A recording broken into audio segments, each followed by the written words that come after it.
समय बहुत बलवान होता है ये, आज मेरा, कल धोबी के गधे का और परसों डोनाल्ड ट्रंप का।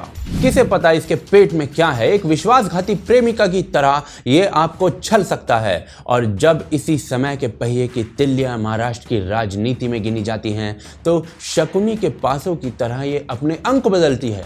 एक समय देवेंद्र फडणवीस को छला था इसी समय ने, जिन्होंने एंटी इनकम्बेंसी के बावजूद लोगों को कमल का बटन दबाने पर व्याकुल कर दिया था।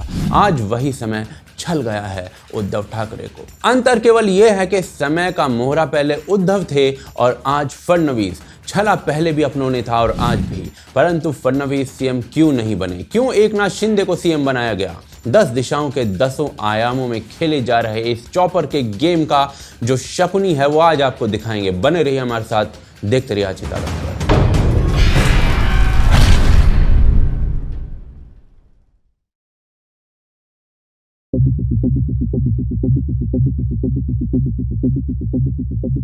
2019 में महाराष्ट्र चुनाव में बीजेपी शिवसेना को मैंडेट मिला। देवेंद्र फडणवीस को उद्धव ठाकरे ने सीएम नहीं बनने दिया। इस वजह से बीजेपी और शिवसेना का गठबंधन ही टूट गया था। परंतु आज खुद फडणवीस शिवसेना के एकनाथ शिंदे को मुख्यमंत्री बना रहे हैं। यह क्या मास्टर स्ट्रोक है भाई? इसे समझने से पहले पिछले कुछ दिनों में जो हुआ है वो देखना पड़ेगा। जून 2022 में महाराष्ट्र में एमएलसी इलेक्शंस होने थे। बीजेपी ने 5 कैंडिडेट खड़े किए थे। हर कैंडिडेट को 26 यानी 26 एमएलए वोट चाहिए थे जीतने के लिए। बीजेपी के पास 106 एमएलए थे, यानी 5 कैंडिडेट में से वो 4 को जिता सकती थी 104 वोट खर्च करके। पर बीजेपी का 5वां कैंडिडेट भी जीत गया, वो भी 26 की जगह 28 वोट लेकर। और महाविकास आघाड़ी ज्यादा नंबर होते हुए भी अपने सारे कैंडिडेट्स को नहीं जितवा पाई, यानी उनकी साइड के एमएलए उनसे शादी करके सुहागरात बीजेपी के साथ मनाए। अब पता कैसे करेंगे किसने सुहागरात मनाई है? तो जी कुछ ही समय में एकनाथ शिंदे बागी होते दिखते हैं और बिना समय गंवाए अनेकों एमएलएज अहमदाबाद पहुंचने लग जाते हैं। ढोकला फाफड़ा खाने नहीं, बेवफा सनम बनने, और फिर इन्हें गुवाहाटी ले जाया जाता है। काफी ड्रामे होते हैं उसके बाद और सबको यही लग रहा होता है कि देवेंद्र फडणवीस सीएम बनेंगे। पर गुगली फेंकी गई, एकनाथ शिंदे सीएम बने और फडणवीस डिप्टी सीएम। ऐसा क्यों हुआ होगा? शायद महाराष्ट्र में ऐसी पॉलिटिक्स कभी नहीं खेली गई। पर उसे जानने से पहले फडणवीस ने छोटी बहू को घर की चाबी देते वक्त क्या कहा वो समझना पड़ेगा। हिंदू हृदय सम्राट बाळासाहेब ठाकरे यांनी मांडलेलं हिंदुत्व,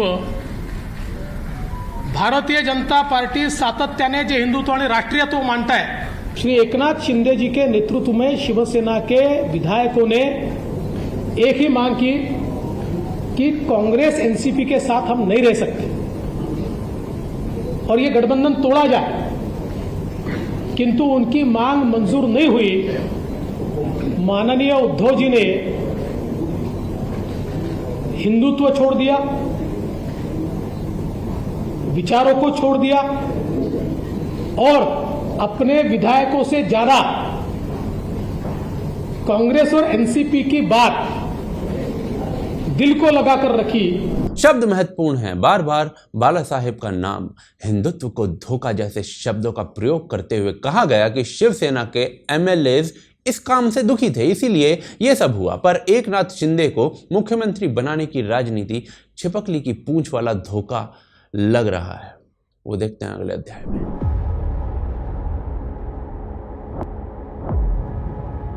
तो जी एकनाथ शिंदे को क्यों बनाया गया सीएम?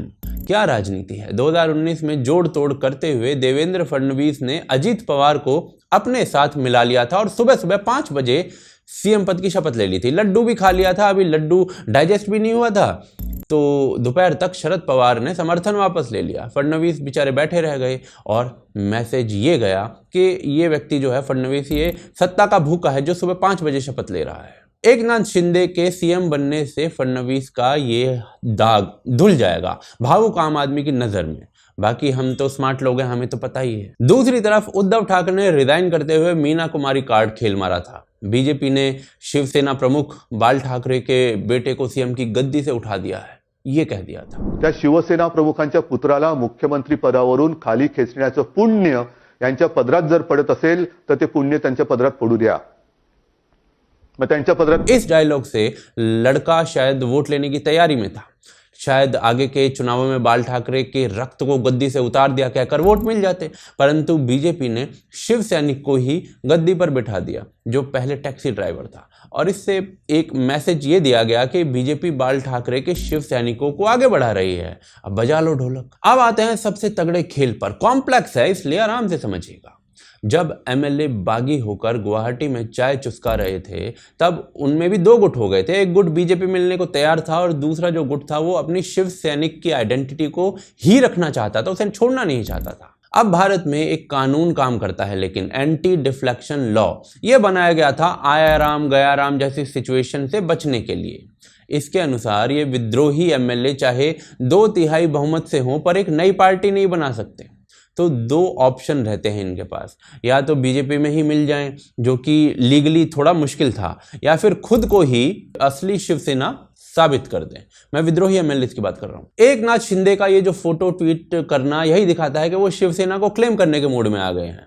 अब आगे क्या होने वाला है, तो उद्धव के खेमे में जो 16 एमएलए हैं उन्हें एक नाथ शिंदे एक विप के जरिए कह सकते हैं कि भाई असेंबली में जो वोटिंग होने वाली है उनमें एक नाथ शिंदे के लिए वोट किया जाए। अगर उद्धव खेमे ने इस विप का विरोध नहीं किया तो Eknath Shinde undisputed leader of Shivsena, अगर विरोध किया तो बात गई कोर्ट में और दोनों खेमों में से शिवसेना का निशान दोनों से ही छिन जाएगा जब तक इलेक्शन कमीशन ऑफ इंडिया और कोर्ट फैसला ना दे दें। बीएमसी के चुनाव आने वाले हैं जल्दी ही। शिवसेना के चुनाव चिन्ह के बिना उद्धव को वहां पर क्या वोट मिलेंगे, डाउटफुल है मुझे काफी। और बीएमसी इलेक्शन हारना उद्धव के लिए सब कुछ हारने जैसा है, क्योंकि बीएमसी शिवसेना की नकद गाय यानी कि काउ कैश है। कई राज्यों से बड़ा बजट है इसका। 80,000 करोड़ तो एफडी में पड़े हैं और 1600 करोड़ इंटरेस्ट के साथ कमाते हैं एक साल में ये लोग। और अब ऐसा ना हो जाए कि उद्धव ठाकरे जी को naukri.com पर रिज्यूमे डालना पड़े। पर इतनी तिकड़म का उद्देश्य केवल उद्धव जी का सफाया तो नहीं हो सकता, तो खेल कुछ आगे का ही प्रतीत होता है। 2024 में चलते हैं इसको समझने के लिए कि सारे के सारे मान लीजिए कि बागी एमएलए बीजेपी में मिल जाते हैं और 2024 का चुनाव आ गया। उद्धव के पास शिवसेना का ब्रांड है, बाला साहेब के खून के साथ हुआ जो अन्याय है वो शब्द हैं, और पूरी अथॉरिटी है कि वो कांग्रेस और एनसीपी के साथ चुनाव लड़े, क्योंकि उसके साथ तो भाई धोखा हुआ है। क्या बीजेपी 3 पार्टियों को अकेले हरा सकती है इस स्थिति में 2024 में? ये काम मानव अखरोट से असली अखरोट तोड़ने जैसा है।